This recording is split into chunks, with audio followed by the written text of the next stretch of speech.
Plaisir pour moi de vous retrouver devant vos postes téléviseurs. Aujourd'hui, cette fois-ci, nous sommes venus voir un des grands dirigeants de l'évolution qui a la mission ou la vision de soutenir, d'accompagner les sports congolais en République démocratique du Congo. Là, je parle de Messie Alain Tsepou Kimbala. Lui, il est le président de la tente provinciale de football de Kinshasa et Pevkin. Comme on a toujours les habitudes de le dire, Pevkin qui a fait une sortie beaucoup de joueurs au niveau de l'Epevkin, de Moubel Ndombe, de Fiston Kalala Mayele, de pas mal de joueurs que l'Epevkin a produit, des Mayele et encore des Hervé Lombo, pas mal de joueurs. Et aujourd'hui, on va parler de quelques sujets d'actualité sportive. Un, l'organisation de la CAN féminin qui était organisée ici à Kinshasa. La deuxième des choses, on va émettre un avis par rapport à la liste publiée par les sélectionneurs nationaux de l'équipe nationale Aprime Autisme Mankondi qui fait jaillir beaucoup d'encre et salive, et pourquoi pas aussi mettre un avis par rapport à l'évolution du football en général, surtout avec la sortie médiatique du ministre des Sports qui parle qu'il veut que le football soit un vecteur inclusif et durable. Alors, qu'est-ce qu'il faut exactement pour que le football ou les sports congolais soient un vecteur inclusif et durable? Alors, on va essayer d'analyser avec lui dans son bureau. En surprise, bien sûr que oui, on est venu le voir et pour parler de ces grandes lunes d'actualité sportive. Oui, bonjour d'abord, Khaled Boyaka. Bonjour aux téléspectateurs de Congo Buzz Télévision. Et donc, merci de l'opportunité que vous me donnez encore de pouvoir m'exprimer sur votre chaîne. Quel est le problème du sport congolais? C'est une question qui est très générale, qui est très vague aussi. Le sport est un des facteurs de la vie sociale, et donc notre pays, la République démocratique du Congo, aujourd'hui doit relever plusieurs défis. Et donc à ce titre, peut-être que le sport n'est pas prioritaire, puisque notre pays doit faire face à plusieurs problèmes. Nous avons des problèmes politiques, des problèmes économiques aussi, des problèmes sociaux. Et donc, peut-être qu'il y a d'autres priorités. Peut-être qu'avant de parler du sport, il faudrait parler de la santé, peut-être, ou des écoles, d'éducation et des infrastructures, peut-être. Mais voilà, le sport fait partie de la vie sociale, et donc, à ce titre, c'est un domaine de la vie sociale qui ne peut pas être ignoré par les autorités. Et les autorités ont même le devoir, comme tous les autres domaines, de se pencher dessus et de trouver des solutions. Alors, le problème du sport congolais, je pense que d'abord c'est un problème de vision et de politique. Personnellement, ça fait 25 ans que je m'investis dans l'encadrement de la jeunesse à travers le football, à travers le centre de formation Oudjana, l'AC Oudjana, aujourd'hui au sein de l'entente provinciale de football de Kinshasa. Donc je me suis concentré essentiellement sur le football parce que c'est ma passion, le football. Et donc voilà, mais ce sont tous les sports d'une manière générale qui souffrent d'un manque de vision, je crois, d'une absence de politique sportive aussi, parce qu'on parle souvent de politique sportive, on parle d'états généraux du sport, on dit beaucoup de choses, mais en réalité, concrètement, il n'y a rien qui se fait. C'est-à-dire la politique sportive, moi personnellement, jusque-là, je n'ai pas encore compris quelle est-elle. Je n'ai pas encore vu ou entendu les autorités qui gèrent le sport dans notre pays fixer des objectifs aux différentes fédérations. Par exemple, puisque là on parle de football, on a commencé par le football, nous avons des échéances à court, à moyen, à long terme, et je crois que comme les choses doivent se préparer longtemps à l'avance, il faudrait que les autorités nous disent quels sont les objectifs pour la Coupe du Monde 2026, quels sont les objectifs pour la Coupe du Monde 2030.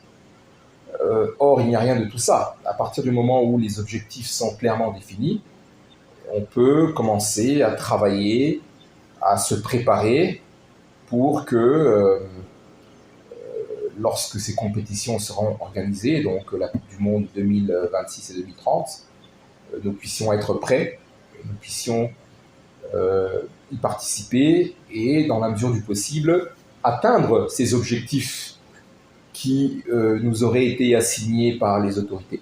Mais, à ma connaissance, il n'y a rien de tout ça. Donc, c'est déjà le premier problème, à mon sens. Quelle est la politique sportive? Qu'est-ce qu'on veut faire du sport dans notre pays? Moi, je ne sais pas.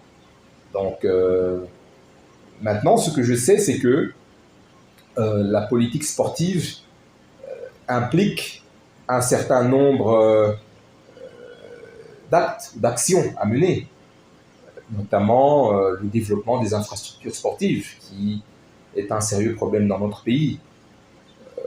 Et ça, c'est le commencement. Il faut commencer par le commencement, donc les infrastructures sportives. Ensuite, la formation. Je pense que si l'objectif, c'est d'atteindre les quarts de finale à la Coupe du Monde 2030, c'est-à-dire dans 6 ans, eh bien, il faut prendre des jeunes gens qui, dans 6 ans, auront entre 25 et 28 ans. Ça veut dire qu'aujourd'hui, ils ont 18-19 ans. Et il faut commencer à travailler sur cette équipe nationale qui sera amenée à nous représenter en 2030 à la Coupe du Monde qui aura lieu en Arabie Saoudite, je crois. Donc voilà un peu la politique sportive. La politique sportive, c'est justement planifier, organiser, mettre en place des mécanismes qui vont nous emmener à atteindre les objectifs définis par cette même politique sportive. Or, il n'y a rien de tout ça. Je dirais que non seulement il n'y a rien de tout ça, mais on fait plutôt le contraire. En termes d'infrastructures, c'est vrai que nous avons des nouvelles infrastructures que nous avons héritées, si vous me permettez, de l'organisation des Jeux de la francophonie. Mais ces infrastructures sont, pour certaines, inachevées. À mon avis, l'infrastructure la plus importante parmi toutes celles qui ont été construites, c'est le village des athlètes. En fait, ce qui aurait dû être le village des athlètes au stade Tata Raphaël, et qui est inachevé et qui est pratiquement à l'abandon. Bien sûr, nous avons d'autres infrastructures qui ont été achevées, des gymnases, des salles, là où dernièrement nous avons organisé... Et l'endroit aujourd'hui, c'est certes des sentiments libidaux au niveau du centre des stades.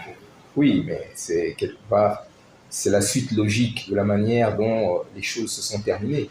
C'est-à-dire, ce sont des locaux qui étaient censés héberger les gens, les athlètes, puisque les travaux ne sont pas terminés. Aujourd'hui, comme vous dites, ça sert à héberger d'autres personnes qui n'ont rien à voir avec le sport. Donc, ce que je voulais dire, c'est que, à mon sens, l'infrastructure la plus importante parmi toutes celles qui ont été érigées pour les Jeux de la francophonie est le village des athlètes. Parce que le village des athlètes aurait dû constituer le fer de lance de cette politique sportive dont nous parlions il y a quelques instants.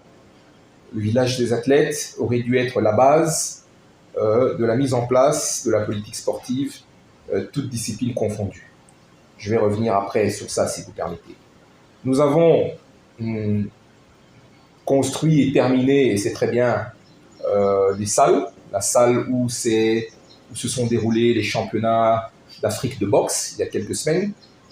Dans la même salle, nous avons organisé le championnat d'Afrique féminin de handball, qui s'est clôturé il y a quelques jours avec la victoire de l'Angola. Donc c'est bien, c'est très bien, dans le sens où nous avons organisé des compétitions. Ces compétitions ont été organisées dans des conditions acceptables et nous allons de l'avant. Mais c'est, à mon sens, c'est l'arbre qui cache la forêt. Parce qu'on parle de championnat d'Afrique de handball féminin. Ok. Mais quel est l'état du handball féminin dans notre pays? Y a-t-il 11 ou 26 championnats provinciaux de handball? Y a-t-il des sélections provinciales? Il y a une sélection nationale qui a très bien figuré. Mais voilà, aujourd'hui les championnats de handball féminin d'Afrique sont terminés. Mais le problème demeure. Quel est l'avenir du handball féminin dans notre pays? Est-ce qu'il va se limiter à la ville de Kinshasa?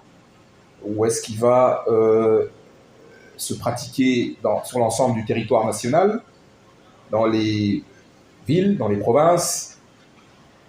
Voilà le vrai problème. Et ça nous ramène encore à la politique nationale. C'est-à-dire qu'il faut qu'il y ait une politique nationale qui nous emmène à avoir, comme toutes les disciplines sportives, des championnats nationaux à Likasi, à Bumba, à Lisala, à Isiro, à Kinshasa, à Kisantu, à Matadi.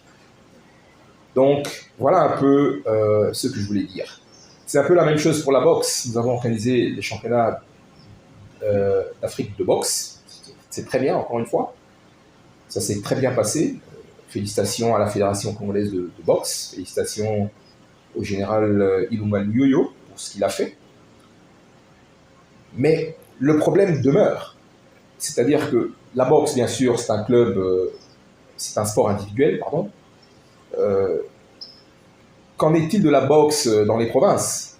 Ici à Kinshasa, les gens sont très passionnés. Les gens font de la boxe dans la rue pratiquement. Nos clubs de boxe sont essentiellement dans la rue, dans l'enceinte du stade Tata Raphaël, à l'extérieur du stade Tata Raphaël, etc., etc.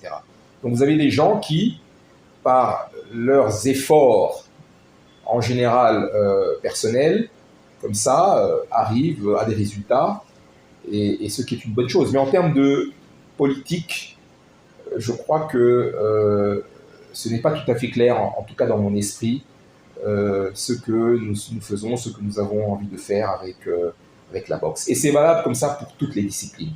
Donc, nous avons quelques infrastructures, oui, c'est bien. Ce sont des infrastructures qui permettent au pays d'organiser certaines compétitions, lesquelles compétitions mettent en avant notre pays pendant un certain temps, et puis après, ça passe aux oubliettes. C'est ça la réalité. Ça passe aux oubliettes. Les réalités de notre sport, de notre handball féminin, masculin, reprennent le dessus. C'est-à-dire qu'il y a un manque d'infrastructure, il y a une absence de compétition, il y a une absence de formation, il y a une absence de détection, il y a comme ça une absence de beaucoup de choses.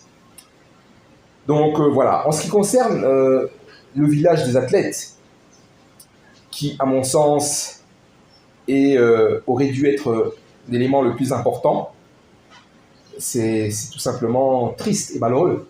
Parce que quand je dis que cette infrastructure aurait dû constituer le fer de lance de la nouvelle politique sportive ou de la politique sportive, je veux dire par là que ces installations auraient dû être l'équivalent du Clairefontaine en France pour le football, l'INSEP en France pour tous les autres sports. L'INSEP, comme vous le savez, c'est l'Institut national de sport, de l'expertise et de la performance. C'est une institution qui identifie les athlètes, toutes disciplines confondues, qui sont les plus performants et qui les intègre au sein de cet institut national. Et ensuite, ils sont soumis à un programme intense, très intense, d'entraînement physique, technique, tactique, mental, et qui emmène des résultats. Teddy Riner, le plus riche champion du monde et champion olympique de judo français, est un produit de l'INSEP. Stéphane Diakana à l'époque dans l'athlétisme, Marie-Josée Pérec à l'époque dans l'athlétisme, etc., etc. Donc, tous les grands champions du monde ou bien olympiques des différentes fédérations françaises sont des produits de cet institut qui s'appelle l'INSEP. Alors nous avons aujourd'hui une infrastructure doté de 1620, si je ne me trompe pas, chambres, logements, qui sont des containers préfabriqués, et il n'y a rien. Il n'y a rien. Ces infrastructures ne sont pas exploitées. Il y a un centre médical qui aurait dû être un centre de médecine sportive à l'avant-garde, qui aurait permis de résorber les lacunes de notre centre médico-sportif, qui fait un travail, malgré tout, mais dans des conditions très difficiles. Voilà, ce centre médical au stade Tata Raphaël aurait dû être le nouveau Centre national de médecine sportive. Or, ce n'est pas le cas. Il est occupé actuellement par... il est utilisé, on va dire, par la CGT, l'Agence congolaise des grands travaux, qui en a fait son centre médical donc, pour son personnel. Donc, vous voyez un peu l'absurdité et la gravité de tout ça. Nous avons le chef de l'État qui a insisté pour que les Jeux de la francophonie s'organisent. Nous avions au départ un budget de 50 et des millions de dollars. À la fin, il s'est avéré que l'organisation de ces Jeux a coûté au-delà de 300 millions de dollars. Donc c'est déjà la première lacune. Ensuite, vous avez des infrastructures qui ne sont pas terminées, notamment le stade Tata Raphaël, notamment à la Fikine. Et donc, il n'y a rien. Donc, il faut qu'on fasse attention. Bien sûr, nous sommes tous contents, fiers, euphoriques, joyeux, parce que nous avons organisé un championnat d'Afrique de boxe et un championnat d'Afrique de Cannes de handball pour la version féminine. Mais attention, il ne faut pas rêver. Les vrais problèmes demeurent, les vrais problèmes de mise en place et d'exécution d'une vraie politique sportive demeurent. Et je dis qu'il ne faut pas rêver parce que sans organisation, sans planification, il n'y a pas de résultat. Vous avez tantôt parlé des problèmes du sport. Vous avez parlé de vision, vous avez parlé de la politique. Selon vous, à qui revient la faute si le problème est entré de la politique sportive congolaise et à qui revient la faute, responsabilité et quelles sont les solutions pouvez-vous donner pour ces problèmes? Mais écoutez, à qui revient la faute? Aux autorités, bien sûr. Vous avez, depuis des décennies, depuis que nous avons accédé à l'indépendance, donc en 1960, vous avez des gouvernements qui se sont succédés avec des ministres des sports qui se sont succédés. Donc il appartenait à ces différents ministres des sports de faire en sorte que le sport puisse aller de l'avant, le sport puisse se développer. Donc ça n'a pas été fait. Pourquoi ça n'a pas été fait? Est-ce par manque, comme on disait tout à l'heure, de vision, par manque de volonté politique, par manque de financement, par manque de budget? Je ne sais pas. Personnellement, je ne sais pas quelle est la quote-part du budget de l'État qui est alloué au sport. Mais ce que je sais, c'est que rien n'a été fait. Et aujourd'hui, voilà, le résultat est là. Vous avez comme ça des clubs, par exemple, puisqu'on parle de football, le tout-puissant Mazembe qui a été au sommet du football africain de 2009 à 2015, je crois, plus ou moins. Maintenant, depuis 2015, Mazembe a des difficultés, n'a pas pu garder ce niveau-là. Mais voilà, le tout-puissant Mazembe, c'est le fait des dirigeants de ce club-là qui, à une certaine époque, ont eu la chance d'avoir une génération dorée, avec des Trésors Mputu, avec Alain Kadioko, avec tous les autres. Ils ont gagné la Champions League, ils ont été en finale de la Coupe du Monde des clubs contre l'Inter de Milan. Bref, ils ont été parmi les meilleurs clubs africains pendant 5 ou 6 ans, donc de 2009 à 2015 à peu près. Voilà, c'est le fait d'un club qui s'est organisé et qui, comme je disais, a eu la chance d'avoir de bons joueurs. Mais ces bons joueurs-là n'étaient pas le produit d'une formation. ces bons joueurs-là ne venaient pas du centre de formation X, Y ou Z. Ce sont des bons joueurs parce que nous sommes congolais, nous avons un pays plein de talents dans tous les domaines, et donc ces talents ont été mis ensemble et ça a donné des résultats. Mais ça marche une fois tous les 10 ans ou tous les 15 ans. La preuve, c'est qu'aujourd'hui, Mazembe a des difficultés. Donc, à qui la faute? La faute revient à l'absence, encore une fois, de la politique sportive. Donc, c'est le ministère des Sports qui doit prendre ses responsabilités. Donc, c'est le gouvernement. Encore une fois, c'est le ministère des Sports qui doit définir clairement quelle est la politique sportive. Nous avons eu ces 10 dernières années d'autres états généraux du sport, lesquels états généraux ont produit des résolutions que personnellement je ne connais pas, parce que les résolutions des états généraux ne sont pas vulgarisées, ce qui est incompréhensible. Je veux dire,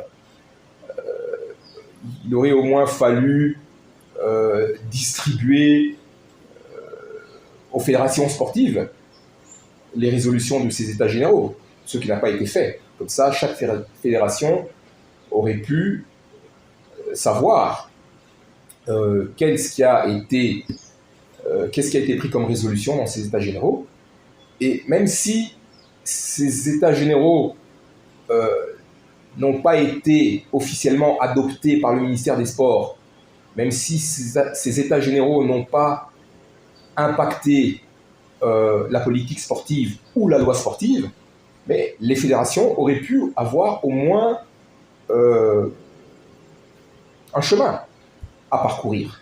Voilà, il a été décidé que pour le volleyball, il faut faire ça, il faudrait faire ça, et donc la fédération va voir dans quelle mesure elle peut, comme ça, aller dans le sens de ces résolutions. Donc, voilà un peu le problème. Donc, nous organisons des états généraux, nous envoyons des gens à Mbuela Lodge, là, à Kisantu, et puis ça coûte ce que ça coûte, et puis il y a des résolutions qui sortent de là, et puis ça reste lettre morte.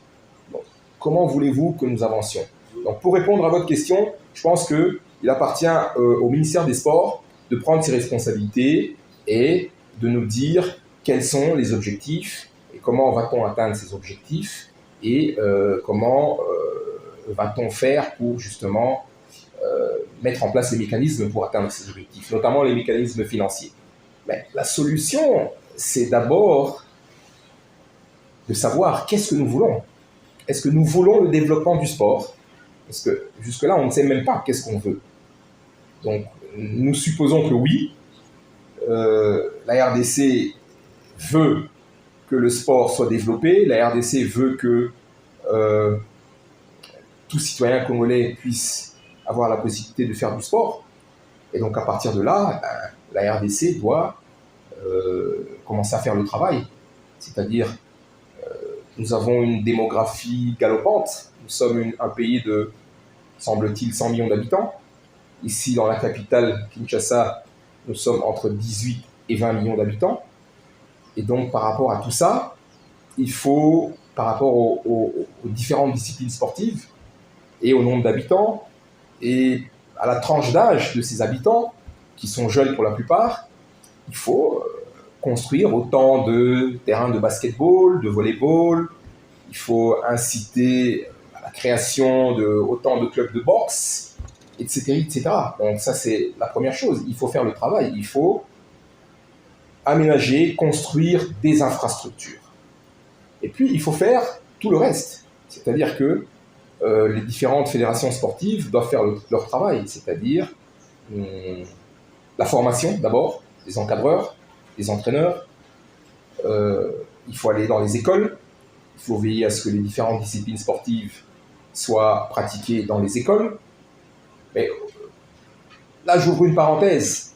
Aujourd'hui, le nombre d'écoles privées est plus important que le nombre d'écoles publiques, ou l'école de l'État, et des écoles catholiques, du réseau des écoles catholiques. Et vous verrez que dans la plupart de ces écoles privées, il n'y a pas d'infrastructure sportive. Parce que les espaces disponibles sont limités, parce qu'aujourd'hui, la scolarisation de nos enfants est devenue un vrai business. Aujourd'hui, voilà, on est une ville de 20 millions d'habitants, ici à Kinshasa, et il y a autant d'écoles privées parce que l'État, de la même manière qu'il devrait le faire avec le sport, l'État n'a pas pu développer son réseau d'écoles maternelles, primaires, secondaires, proportionnellement à la croissance démographique. C'est ça la vérité. Donc vous avez comme ça des écoles à qui on donne des agréments, c'est très bien, il faut scolariser les gens, mais il n'y a pas de sport dans ces écoles. Les seules écoles où il y a encore du sport, c'est les écoles de l'État, qui pour la plupart ont des infrastructures, et les écoles catholiques. Mais dans l'essentiel des écoles de la ville de Kinshasa, il n'y a pas de terrain de sport. Donc voilà, il n'y a pas moyen de faire du sport. Donc voilà, c'est ça que le travail qu'il faut faire. Il faut développer le sport dans les écoles, le maximum de disciplines possible. Il faut une étroite collaboration entre le ministère, les fédérations sportives et le ministère des Sports, les fédérations sportives et le ministère de l'Éducation nationale, afin que dans ces écoles, les sports soient pratiqués, afin qu'il y ait des compétitions interscolaires qui soient organisées. À partir de là, ça donne la possibilité de faire des sélections provinciales, des sélections par quartier, okay, par circonscription. Nous avons 6 circonscriptions ici à Kinshasa, je crois. Tchangou, Kilimani, Malebo, Moamba, etc., etc. Et à partir de là, les fédérations ont des éléments pour commencer à travailler. Vous avez des compétitions scolaires, vous avez des jeunes, donc, vous pouvez faire de la détection et vous pouvez faire de la formation. D'où l'importance de cette infrastructure du centre du stade Tata Raphaël, ce fameux village des athlètes qui est à l'abandon, qui est en train de pourrir. Parce que la formation, ça veut dire qu'il faut interner les gens, il faut faire venir la sélection provinciale des écoles de la Chopo, les faire venir ici à Kinshasa, les mettre pendant deux semaines dans cette infrastructure pour les héberger et leur permettre de s'entraîner, l'athlétisme au stade Tata Raphaël ou au stade des Martyrs juste à côté, le basket, le volleyball, le handball, etc., etc. Donc, d'une manière comme ça un peu grossière, c'est ça qu'il faut faire. Et c'est ça la politique sportive. Or, il n'y a rien de tout ça. Bon, déjà, si le ministre des Sports a l'intention d'aller développer le football à Kisangani, c'est une très bonne chose. C'est une très bonne chose. Il va certainement associer la Fédération congolaise de football, la Ligue provinciale de la Chopo, et donc c'est bien, c'est très bien même. En ce qui concerne les états généraux, bon, comme je disais tout à l'heure, moi personnellement je n'ai pas eu accès à ces résolutions-là, peut-être que lui, probablement lui, a eu accès, et je crois que, j'espère du moins, que son action est guidée par ces résolutions-là, mais également par les différents documents issus des différentes directions de son propre ministère, donc le ministère des Sports. Le ministère des Sports, vous avez la direction des infrastructures, la direction des activités physiques et sportives, etc., etc. Donc ce sont ces directions-là qui sont animées par des fonctionnaires qui, normalement, ont déterminé déjà en son temps les axes majeurs qu'il faut aborder pour le développement du sport dans notre pays. Je ne peux pas croire que le ministre des Sports a décidé d'aller développer le football à Kisangani comme ça, un bon matin, sans éléments. Non, il a certainement des éléments. Ces éléments, je crois, sont ceux que je viens de vous donner, entre autres. Et donc, il serait intéressant que ces résolutions des États généraux puissent être vulgarisées et mises à la disposition de tous. Donc, toute action qui va dans le sens du développement du sport est bonne, elle est même très bonne, elle est la bienvenue, pour autant qu'elle soit faite comme ça, avec une certaine intelligence, de manière rationnelle, et non pas sans prévision, sans programmation. Pour redynamiser le secteur sportif et pour attirer les investisseurs, il faut créer les conditions. C'est-à-dire qu'il faut qu'il y ait un environnement. Si on prend le cas du football, quel est l'environnement de notre football aujourd'hui? L'environnement, il est d'abord donné par les infrastructures. Prenez un championnat comme le championnat de l'EPF-Kin, ville-province de Kinshasa, 20 millions d'habitants, qui se joue avec 40 clubs au stade Tata Raphaël. Il se joue le lundi et le mardi, de 9h à 17h. Déjà, l'absence, l'insuffisance d'infrastructures sportives nous oblige à faire jouer nos matchs le lundi et le mardi matin à 9h, 11h, 13h et 15h. Le lundi et le mardi, à ces heures-là, les gens vont travailler. Les gens ne vont pas au stade. Ça, c'est le premier élément. Donc, il faudrait qu'il y ait plus d'infrastructures sportives, plus de terrains, plus de stadiums, afin que le championnat de l'EPF-Kin puisse se jouer le vendredi soir sur un terrain éclairé, le samedi après-midi, pourquoi pas, et le dimanche après-midi, dimanche soir. Comme ça, il y aurait certainement plus de monde qui viendrait au stade suivre ces matchs. Donc voilà l'environnement. Vous avez un environnement où les stades sont vides, parce que en ce qui concerne le PF-Kin, mais pas seulement le PF-Kin, même la Lina Foot, les matchs se jouent pendant la semaine, alors que pendant la semaine, les gens ont d'autres choses à faire.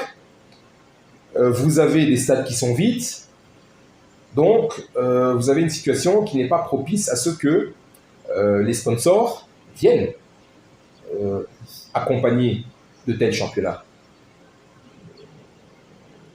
Et donc, par conséquent, eh bien, sans sponsor, il n'y a pas de développement possible, parce que ce sont les moyens financiers qui, lorsqu'ils sont équitablement partagés entre l'organisateur, entre le gestionnaire des infrastructures sportives et avec les clubs, lorsqu'on procède à une rétrocession à ces clubs, eh bien, les clubs se retrouvent comme ça avec une trésorerie, et les clubs peuvent comme ça se projeter, et les clubs peuvent planifier toute une série d'activités qui vont aller dans le sens d'améliorer leur fonctionnement, d'améliorer leur organisation. Vous avez beaucoup plus de plaisir et d'enthousiasme à parler du Real Madrid et de Lamine Yamal qui a fait très mal hier soir à Borussia Dortmund. Vous ne parlez pas de renaissance, très peu. Vous ne parlez pas de l'AS Vita Club, du Daring Club Motema Pembe, de Pilima, qui est un club qui a pratiquement disparu, l'AS Dragon. Vous ne parlez pas de ça. Pourquoi? Parce que vous êtes beaucoup plus intéressé par le Real de Madrid, ce que je peux comprendre. Parce que le Real Madrid et Barcelone jouent un football qui est beaucoup plus attrayant que le football joué par l'AS Vita Club, avec tout le respect que j'ai pour l'AS Vita Club, évidemment.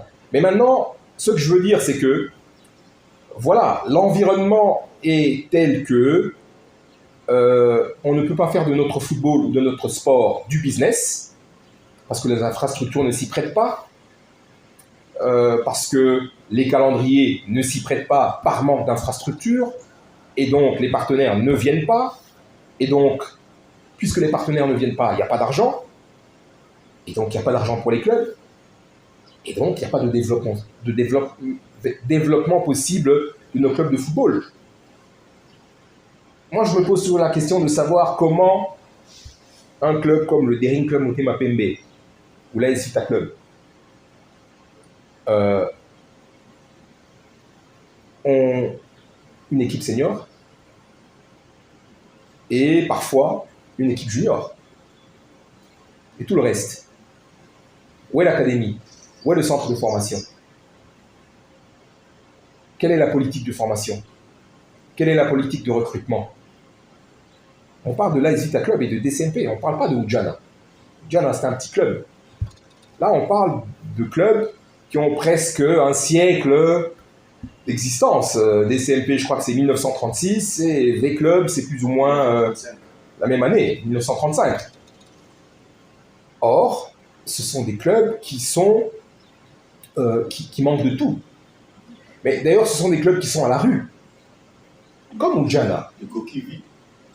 Comme Oudjana. Oudjana avait une infrastructure, elle a été dépossédée de cette infrastructure, Oudjana, mais il n'y a pas de différence entre l'AS Vita Club, le DCMP et Oudjana. Ce sont des clubs qui sont à la rue, qui n'ont pas une infrastructure qui leur est propre.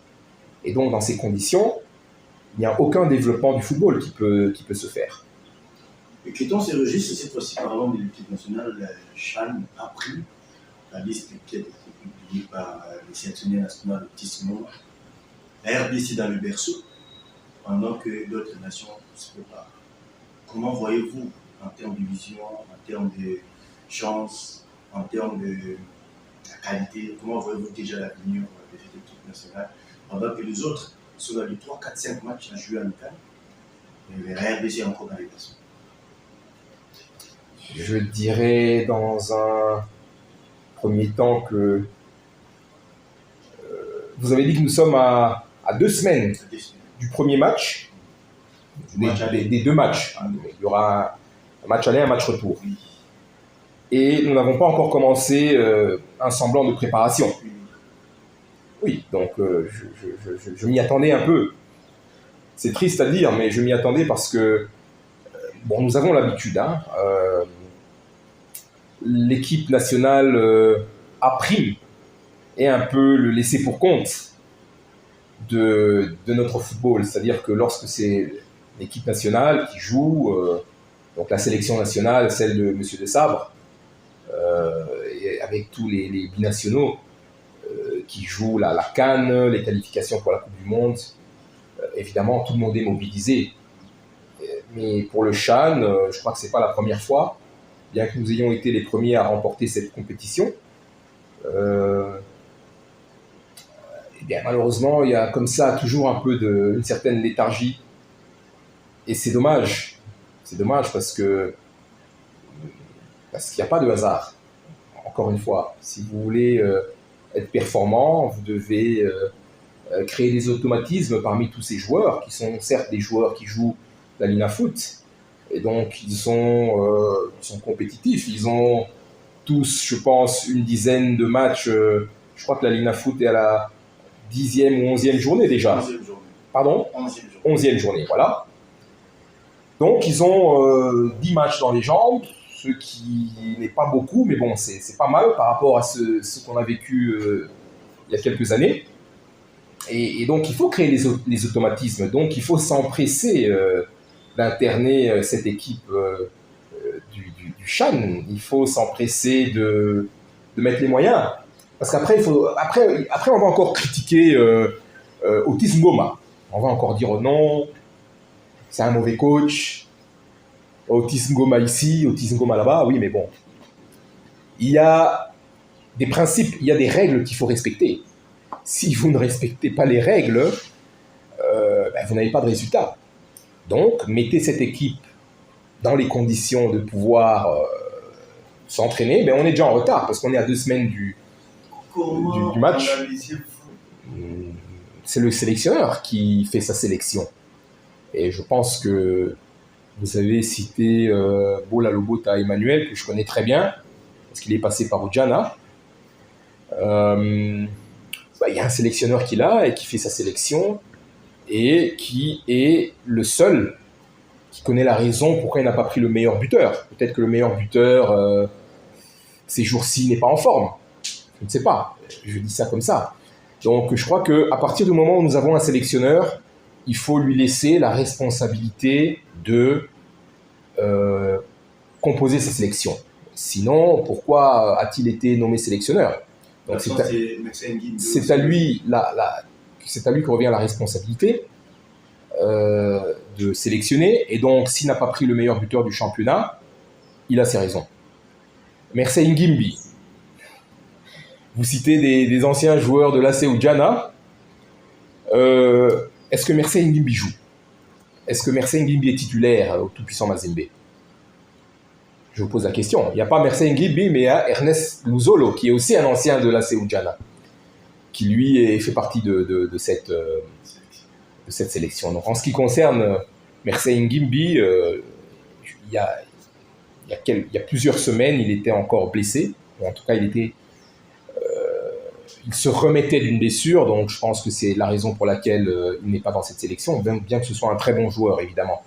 Donc voilà, je pense que le choix des joueurs qui vont représenter, c'est l'apanage du sélectionneur et sélection de la RDC. Donc, en tant que Congolais, je ne peux que les encourager et j'ai hâte de les voir sur le terrain. Lors du dernier CHAN, ça s'est très mal passé. Je crois que cette fois-ci, j'espère que cette fois-ci, ils feront mieux. Je voudrais manifester toute ma sympathie au coach Otis Ngoma, qui travaille dans des conditions très difficiles. Vous l'avez dit. 30 mois de retard de salaire. Bon, ok, 30 mois de retard de salaire, oui, ça, vous me l'apprenez. Mais surtout, voilà, on est à 2 semaines du match et voilà, l'équipe n'est pas encore au travail. Voilà pourquoi je parle de conditions difficiles. C'est difficile parce que c'est stressant pour un entraîneur à qui on demande des résultats, de voir comme ça courir après la fédération ou après le ministère des Sports ou le ministère du Budget pour que les fonds nécessaires soient décaissés. Donc c'est difficile de travailler dans ces conditions-là, mais il est habitué à le faire. Et la plupart des entraîneurs congolais sont habitués à travailler comme ça dans des conditions très difficiles. Ce n'est pas une excuse. Il faudrait qu'en termes d'organisation, on s'améliore, évidemment. Mais voilà, le message que j'ai pour cette équipe nationale du CHAN, c'est que je pense qu'ils ont toute la République derrière eux. Je pense que ce sont des joueurs qui sont compétitifs, donc parce qu'ils jouent la Lina Foot pour la plupart. Et par rapport à ça, ils sont suffisamment outillés, je crois, pour bien figurer lors de cette compétition. Et donc, je les encourage. Merci beaucoup. Merci à vous, Caleb.